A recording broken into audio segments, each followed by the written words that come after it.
Si te bloqueas cada vez que intentas hablar español, no necesitas estudiar aún más. Lo que necesitas es practicar la fluidez.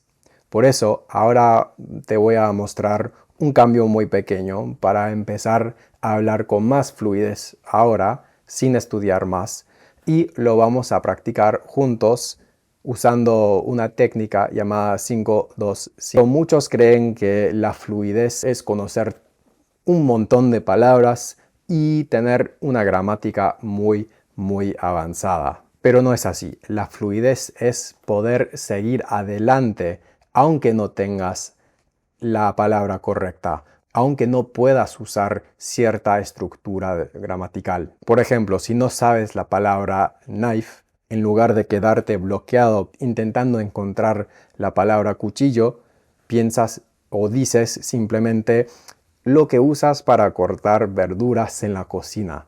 O si no se te ocurre la palabra squirrel, estás intentando describir lo que ves por la ventana y no conoces esa palabra, no te quedas paralizado, simplemente dices el animalito que vive en los árboles y esconde comida. Básicamente significa no dejarte bloquear por una palabra desconocida, porque la habilidad de describir es mucho más valiosa que conocer cualquier palabra individual, porque es imposible que conozcas todas las palabras y aunque conozcas una palabra, a veces no te sale cuando la necesitas.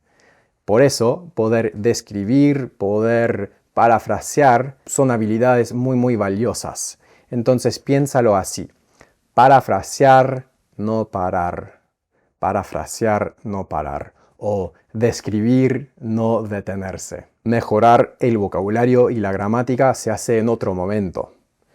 Si quieres entrenar la fluidez, enfócate en comunicar un mensaje aunque no tengas la palabra perfecta. Pero sé que todo esto es más fácil dicho que hecho, entonces vamos a practicarlo juntos. Tengo aquí un PDF que creé que me da un montón de preguntas que puedo usar, me da también hasta frases que puedo usar cuando me siento un poco bloqueado para ayudarme a describir.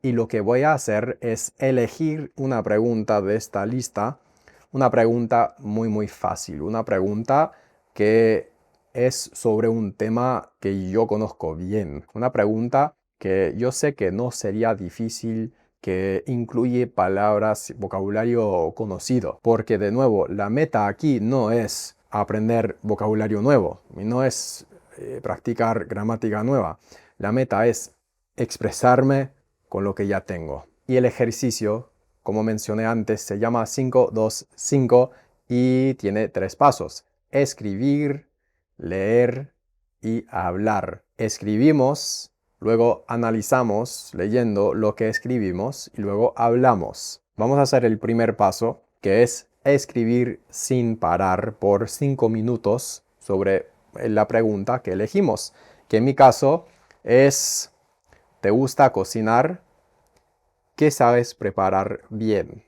¿Te gusta cocinar? ¿Qué sabes preparar bien? Yo voy a escribir por 5 minutos sin detenerme. Y cuando me topo con una palabra que no me sale, mi única meta es no quedarme bloqueado en esa palabra y desviarme un poco y encontrar otra forma de decir lo mismo. Vale, ahora acabo de escribir por 5 minutos y la próxima parte es analizar, es leer lo que escribí y darme retroalimentación a mí mismo, darme feedback a mí mismo, autoevaluarme.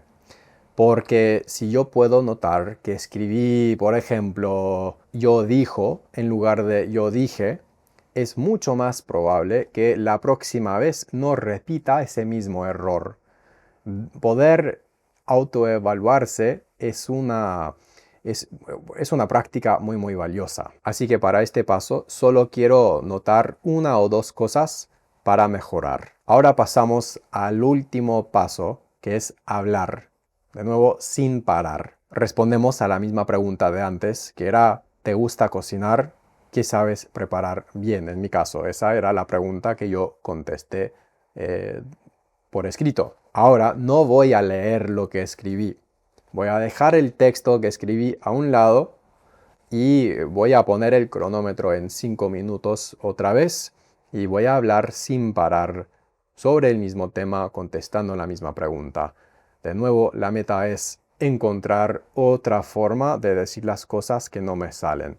Seguir adelante cuando me topo con palabras difíciles y encontrar otra forma de decirlo en un español sencillo. Así que si no me sale una palabra, no me detengo, la describo. Esta es la habilidad más valiosa, creo yo, que podemos desarrollar como estudiantes de español.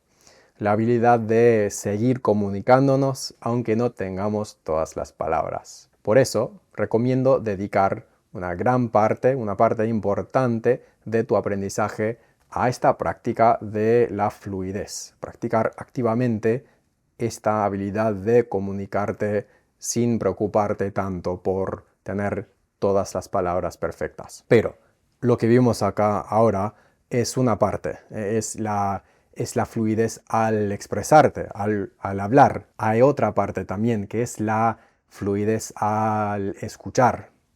En este video aquí te ayudo a entender también con más fluidez.